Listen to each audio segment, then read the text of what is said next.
Assalamualaikum warahmatullahi wabarakatuh. Pada hari ini Bu Erva akan menerangkan tentang materi distribusi. Yang dimaksud distribusi itu adalah kegiatan menyalurkan barang dari produsen kepada konsumen. Tujuan distribusi ini yang pertama itu adalah menyalurkan barang atau jasa dari produsen ke konsumen. Yang kedua, mempercepat penyaluran barang atau jasa dari produsen ke konsumen. Ketiga, pemerataan hasil produksi secara merata kepada konsumen. Yang keempat, menjaga kesinambungan kegiatan produksi sama memperoleh keuntungan. Faktor-faktor yang mempengaruhi distribusi. Oke, yang kita bahas pertama adalah faktor pasar. Faktor pasar ini berkaitan dengan sasaran konsumen dari barang atau jasa yang diproduksi. Jadi hal ini yang berhubungan dengan faktor pasar ini dipengaruhi jenis produk yang diinginkan konsumen, letak geografisnya konsumen, jumlah konsumen, sama jumlah pesanan dan kebiasaannya konsumen. Kemudian yang kedua yang kita bahas adalah faktor barang. Faktor barang di sini berhubungan dengan nilai barang yang didistribusikan, besar dan berat barang. Mudah rusak enggak kalau dikirimkan ke konsumen, kualitasnya barang gimana, pengemasannya barangnya juga gimana, ya. Sehingga di sini berkaitan dengan kemampuan sarana transportasi yang dimiliki oleh si distributornya. Sehingga bagaimana caranya agar menjaga kualitas dan keutuhan barang saat distribusi itu baik-baik saja sampai kepada tangannya konsumen. Yang ketiga itu adalah faktor perusahaan. Faktor perusahaan ini mempertimbangkan sumber dana yang dimiliki, pengalaman dan kemampuan manajemen perusahaan serta pengawasan pelayanan dalam proses distribusinya, ya. Jadi perusahaan yang memiliki sumber dana tinggi, pengalaman, pengawasannya baik, proses distribusi dapat menyalurkan barang dan jasa lebih cepat sehingga akan rata kepada konsumen. Oke, kita lanjutkan lagi. Mata rantai distribusi. Untuk mata rantai distribusi ini, ya, ada distribusi langsung. Oke, kita bahas dulu. Yang dimaksud dengan distribusi langsung itu adalah penyaluran barang dari produsen kepada konsumen secara langsung. Jadi tanpa perantara. Misalkan apa? Penjual es buah dia keliling buat sendiri, kemudian dijual sendiri kepada pembeli. Terus pengrajin tahu dia buat kemudian dijual sendiri kepada pembelinya. Yang kedua, distribusi semi langsung. Maaf, salah ketik ya. Yang dimaksud dengan distribusi semi langsung ini penyaluran barang atau jasa kepada konsumen itu melalui pihak atau toko yang dimiliki produsen sendiri. Jadi si produsen itu tadi punya toko untuk menyalurkan barangnya. Contohnya apa? Kalian tahu yang perusahaan batik keris itu? Lah, perusahaan batik keris itu menjual hasil produknya di tokonya sendiri, toko batik keris, ya, jadi miliknya sendiri. Lah, yang ketiga, distribusi tidak langsung. Yang dimaksud dengan distribusi tidak langsung itu penyaluran barang atau jasa dari produsen ke konsumen melalui perantara. Jadi bisa saja perantara produsen contohnya produsen berbagai produk kebutuhan itu, ya, kayak sabun, deterjen, pasta gigi. Itu dia mengandalkan supermarket, hipermarket, minimarket, pedagang besar sebagai perantara untuk menjual produknya kepada konsumen. Berarti ini adalah distribusi tidak langsung. Ya, terus kemudian ada siapa saja pelaku distribusi? Itu adalah pedagang besar, pedagang kecil, agen, makelar, dan yang paling terakhir itu adalah dan lain-lain. Oke. Lanjut, sekarang kita berbicara tentang konsumsi. Kalau dahulu kita beranggapan konsumsi itu adalah kegiatan menghabiskan suatu barang. Sekarang kita rubah, ya. Yang dimaksud dengan konsumsi itu adalah kegiatan menghabiskan atau mengurangi nilai guna suatu barang atau jasa. Ya, faktor yang mempengaruhi apa saja? Pertama, pendapatan.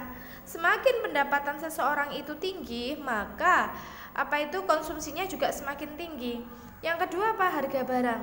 Ketika harga barang naik, maka orang-orang akan mengurangi konsumsinya, ya. Kemudian yang ketiga, perakiraan harga pada masa depan. Kok bisa, Bu? Misalkan ada berita, diperkirakan 3 hari lagi BBM akan naik.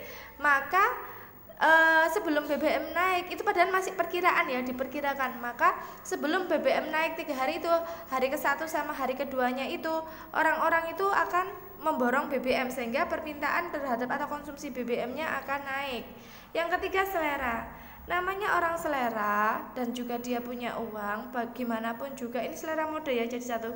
Bagaimanapun juga kalau sudah selera pasti akan dibeli. Yang keempat, iklan.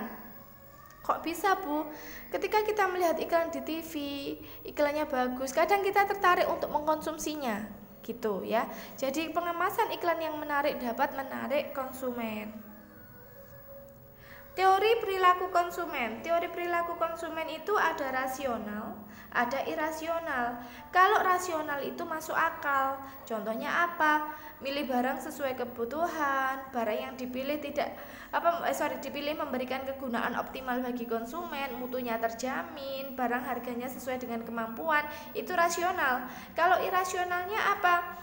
Pertama, tertarik karena iklan. Nah, kedua, barang-barang bermerek atau branded, yang penting merek walaupun dipakai nggak nyaman, walaupun uangnya nggak ada tetap beli, itu irasional. Yang ketiga, memilih barang berdasarkan kebutuhan karena gengsi, itu adalah irasional. Analisis perilaku konsumen itu ada pendekatan kardinal. Yang dimaksud dengan pendekatan kardinal itu tingkat kepuasan yang diukur dengan nilai. Contohnya apa? Ketika sampean buat bakso, kemudian temannya sampean suruh mencicipi, sampean tanya gimana rasa baksoku, lah teman sampean jawab 9 nilainya, lah itu berarti pendekatannya kuantitatif. Lah dibagi menjadi dua, ada nilai guna total, ada nilai guna marginal. Kalau nilai guna total itu adalah nilai kepuasan seluruh konsumen karena mengkonsumsi barang atau jasa tertentu, akan tetapi nilai kepuasan ini pada titik tertentu akan turun ya. Kalau nilai guna marginal itu tambahan kepuasan yang diterima oleh konsumen sebagai akibat bertambahnya jumlah barang yang dikonsumsi. Hukum Gosen 1 pernah dengar ya? Jumlah barang yang dikonsumsi dalam jangka waktu tertentu ditambah terus, kepuasan totalnya awalnya bertambah tapi akan mengalami kepuasan marginal semakin berkurang. Contohnya apa? Ketika sampean haus, lalu ambil minuman dingin. Nah, yang pertama kepuasannya nilainya berapa? 8. Ambil lagi 2 gelas lagi, berapa? 9. Ambil lagi 13 lagi. Tidak senikmat saat haus tadi, kepuasannya akan turun, nilainya menjadi 7. Ambil lagi, wah kenyang perutnya, maka kepuasannya menjadi 6. Itu adalah inti dari hukum Gosen.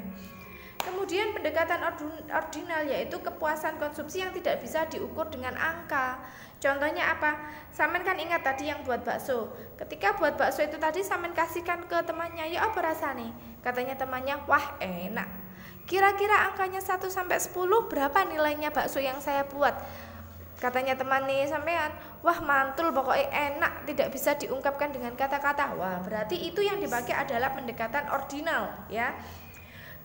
Kita terus lanjut ke hukum Gosen 2. Yang dimaksud dengan hukum Gosen 2 itu, seseorang konsumen akan membagi-bagi pengeluaran untuk membeli berbagai macam barang sedemikian rupa sehingga kebutuhan-kebutuhannya terpenuhi secara seimbang.